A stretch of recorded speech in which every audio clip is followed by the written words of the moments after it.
प्रश्नावली 13A का महत्वपूर्ण चैप्टर भारतीय भवन का है। इसका क्वेश्चन नंबर 16 है, किसी समकोण त्रिभुज की छोटी भुजाएं 4 सेंटीमीटर तथा 3 सेंटीमीटर है। समकोण के शीर्ष से कर्ण पर लंब की लंबाई ज्ञात करना है। तो इसका सॉल्यूशन हम लोग करते हैं।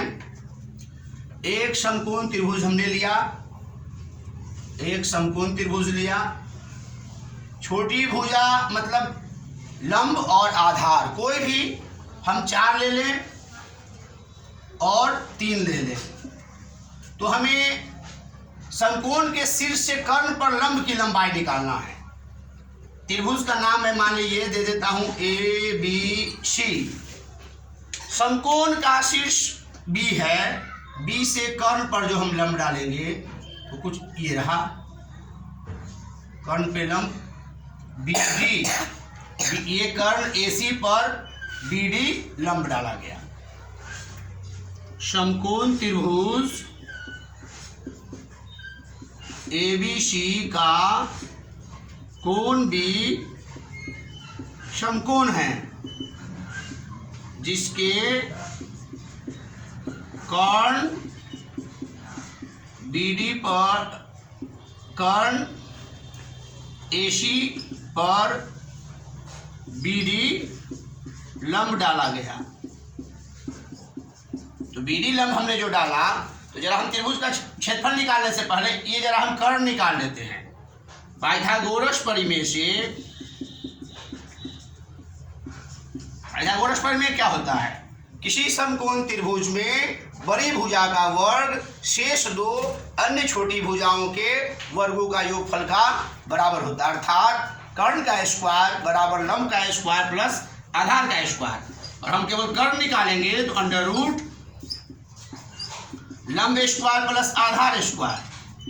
लंब हम अगर 4 को लेते हैं, आधार 3 हो जाएगा, तो ये हमारा हो जाएगा 4 का स्क्वायर 16, 3 का स्क्वायर 9, एडिशन करेंगे 25 और इसका वर्गमूल 5 सेंटीमीटर आ गया। अब हम त्रिभुज का क्षेत्रफल अगर निकालते हैं, त्रिभुज का क्षेत्रफल बराबर होता है 1/2 आधार गुणे ऊंचाई मतलब शीर्ष लंब। तो 1/2 आधार हम देखते हैं त्रिभुज का तो 3 है, ऊंचाई तो ये 4 है शीर्ष लंब। कैंसिल अगर हम लोग करेंगे इसको तो काट देंगे, 2 से 2 जा 4, अब इसको मल्टीप्लाई करेंगे 6 सेंटीमीटर स्क्वायर इसका क्षेत्रफल निकलता है इस त्रिभुज का। हमें क्षेत्रफल नहीं निकालना है, हमें निकालना है BD की लंबाई। इस त्रिभुज को जरा हम चेंज करते हैं, उलट देते हैं। उलटने का मतलब AC वाले पार्ट को नीचे कर देते हैं, कुछ इस तरह से। ये AC चला जाएगा नीचे, AC नीचे चला गया, और ये AB वाला पार्ट जो है, ये AB वाला पार्ट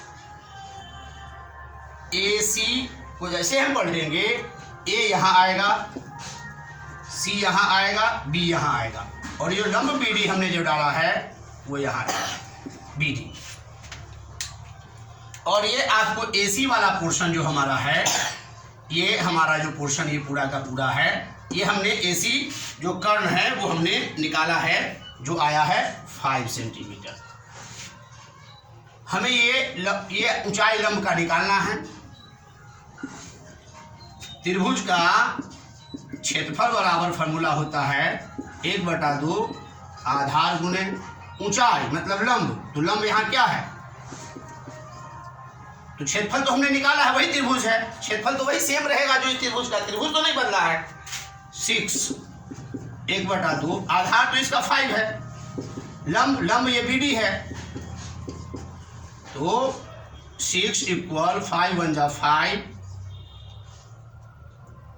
और 6 को 2 से मल्टीप्लाई कर देंगे, क्रॉस मल्टीप्लाई 12 BD। इसीलिए हम BD अगर निकालेंगे 12/5, 5 से डिवाइड कर देंगे 2.4 सेंटीमीटर, जो इस कर्ण की लंबाई निकल गई। तो इस प्रकार बहुत ही सिंपल तरीके से हम लोग इसको सॉल्व कर सकते हैं। उम्मीद है